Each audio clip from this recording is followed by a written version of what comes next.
Welcome to CR International School online classes. Hello students, how are you? Hope you are fine.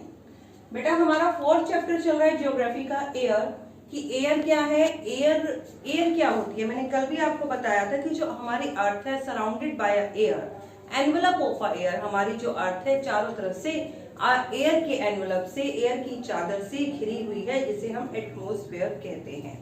ठीक है। और कल हमने composition of air की बात की थी कि एयर की कंपोजिशन कैसी है। मींस एयर जो है मैनी गैसेस का मिक्सचर्स है और वो कौन कौन सी गैस कितने कितने अमाउंट में हमारे एटमॉस्फेयर में पाई जाती है। नाइट्रोजन थी आपकी 78%, ऑक्सीजन था आपका 21% और बाकी 1% में आपकी अनदर सभी गैसें थी, जैसे कि हीलियम, हाइड्रोजन, कार्बन डाइऑक्साइड, बाकी सभी थी इसमें।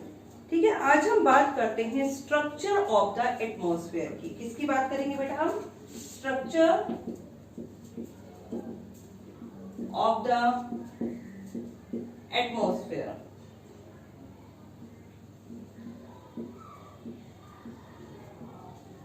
स्ट्रक्चर ऑफ द एटमॉस्फेयर देखिए, द एटमॉस्फेयर एक्सटेंड रफली up to 1600 kilometre above the earth. कह रहा जो हमारा एटमॉस्फेयर है वो फैला हुआ है लगभग 1600 kilometre above the earth surface.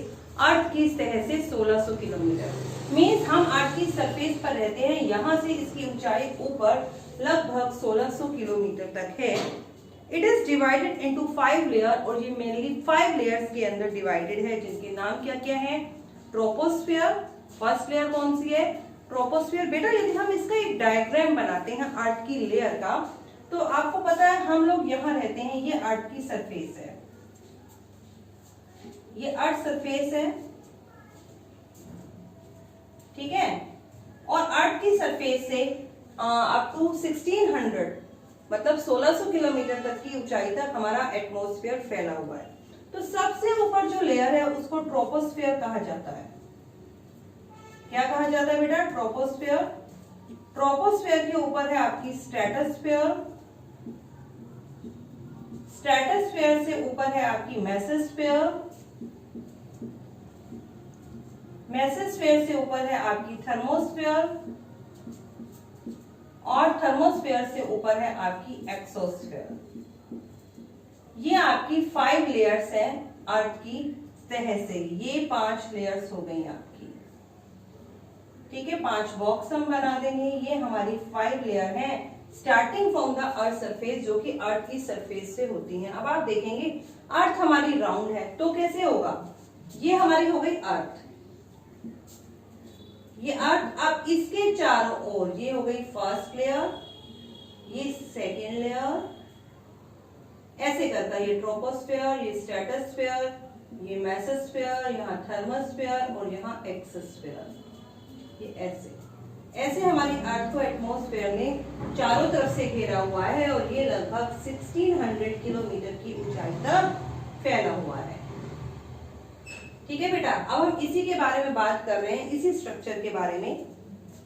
First layer is troposphere, second is stratosphere, third is mesosphere, fourth is thermosphere and fifth is exosphere. जो फर्स्ट लेयर है ट्रोपोस्फियर, इसे हिंदी में हम शोभ मंडल कहते हैं। कौन सा मंडल? शोभ मंडल। स्ट्रेटोस्फियर समताप मंडल। ताप यहाँ पर सेम रहता है, मतलब ना टेम्परेचर ज्यादा होता है ना कम, सेम रिमेन रहता है यहाँ पर। यह है आपकी मेसोस्फियर यानी कि मध्य मंडल, थर्मोस्फियर यानी कि आयन मंडल और एक्सोस्फियर यानी कि आपका हो गया बहिर्मंडल। ट्रोपोस्फियर की बात करते हैं सबसे पहले हम। The troposphere is the lowest. Troposphere सबसे लोएस्ट है, अर्थ की सरफेस में सबसे अर्थ की सरफेस से जुड़ रही है।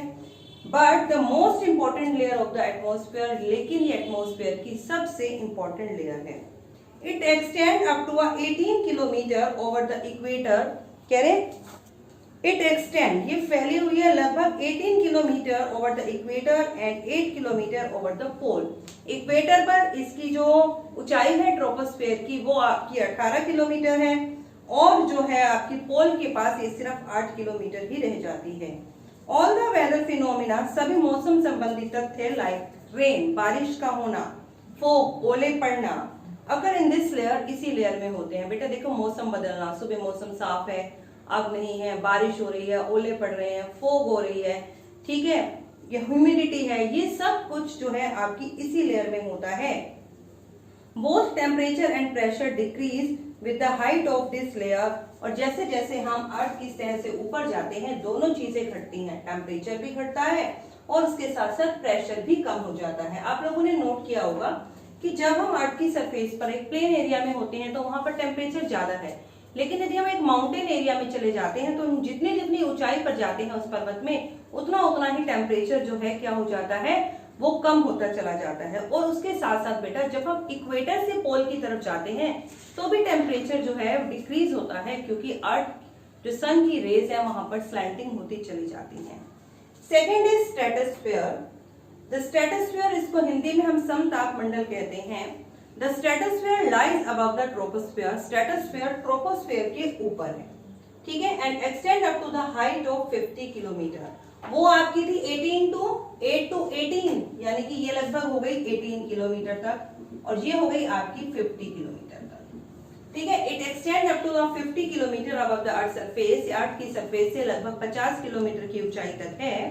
This layer is free from weather phenomena. ये जो लेयर है वेदर फिनोमिना से फ्री है, मींस यहाँ पर मौसम संबंधी कोई भी तथ्य नहीं होता, जैसे कि बादल का बनना, फॉर्मेशन ऑफ क्लाउड, रेन, बारिश होना, फोग होना, ठीक है, आंधी का चलना, हवा का चलना, ऐसा यहाँ पर कुछ नहीं होता।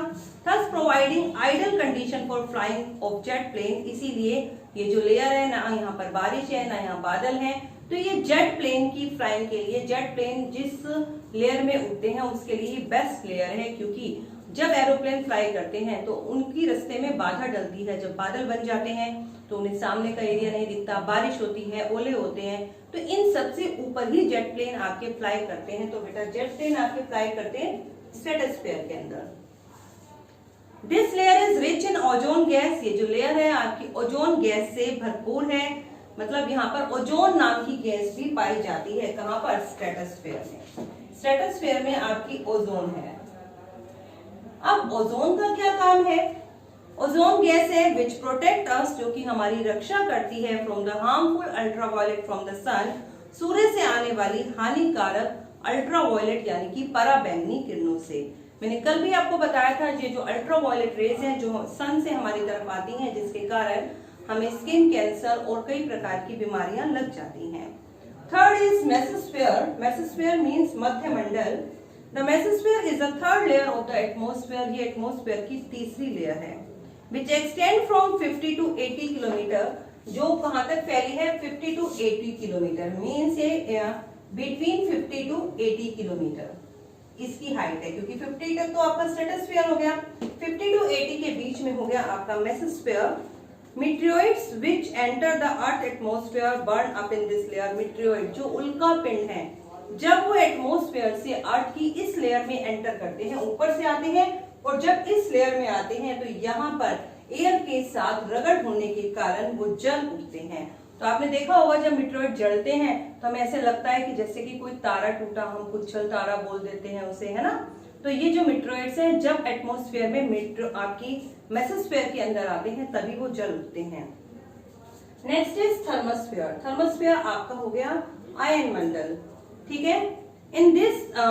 In the thermosphere temperature increases rapidly. अभी तक टेम्परेचर डिक्रीज हो रहा था, लेकिन यहाँ पर आने पर टेम्परेचर एकदम बढ़ने लगता है विद द इंक्रीजिंग हाइट। जैसे हाइट बढ़ती है तो यहाँ पर टेम्परेचर कुछ इंक्रीज हो जाता है और तेज गति से होने लगता है। Ionosphere is a part of this layer. इसमें आयन्स भी पाए जाते हैं, तो इसे हम आयनोस्फीयर के नाम से भी जानते हैं। आयनोस्फीयर भी आपका थर्मोस्फीयर का ही पार्ट है। अब आयनोस्फीयर क्या है? अब ionosphere is a part of this layer and extend from 80 to 400 kilometre. ये जो लेयर है आपकी बिटवीन 18 to 400 किलोमीटर है, मींस 18 तक था ट्रोपोस्फीयर, 18 to 50 था स्ट्रेटोस्फीयर, 50 to 80 था मेसोस्फीयर एंड 80 to 400 किलोमीटर है आपका थर्मोस्फीयर, ठीक है। अब इस लेयर, ये लेयर भी हमारे लिए बहुत ही इंपॉर्टेंट है बेटा। आप सभी लोग टीवी देखना बहुत पसंद करते हैं, रेडियो सुनना पसंद करते हैं। आप टीवी के अंदर जो वॉइस सुनाई दे रही है, आपको रेडियो में जो वॉइस सुनाई दे रही है, वो सब इसी लेयर के कारण होता है।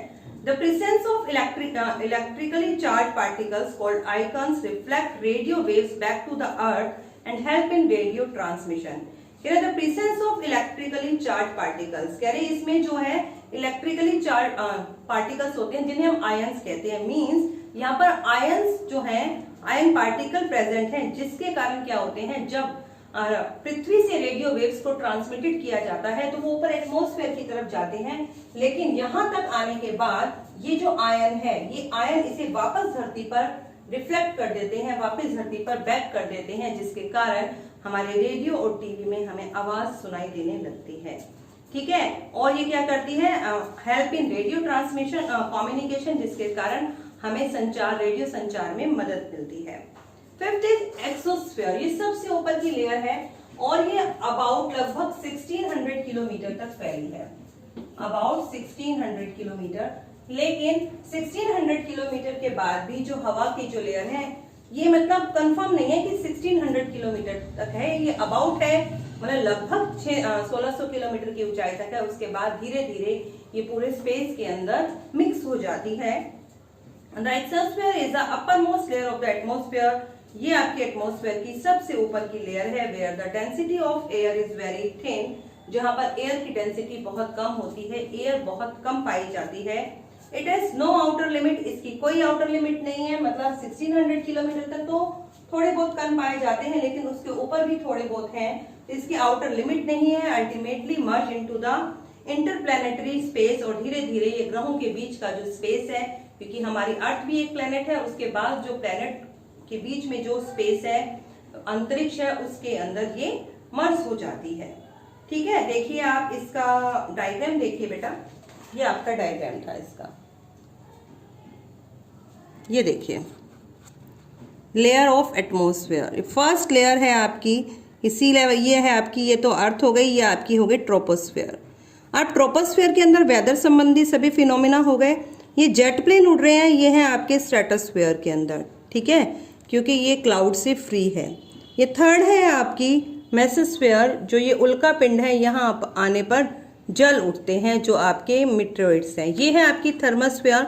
फिफ्थ लेयर, ये आपकी रेडियो ट्रांसमिशन में हेल्प करती है, और ये है आपका एक्सोस्फेयर, जो आगे जाकर आपकी स्पेस में विलीन हो जाता है। तो ठीक है बेटा, आज हमने बात की स्ट्रक्चर ऑफ द एटमॉस्फेयर। आप इसकी अच्छे से रीडिंग कीजिए और इसे समझने की पूरी कोशिश कीजिए। ओके।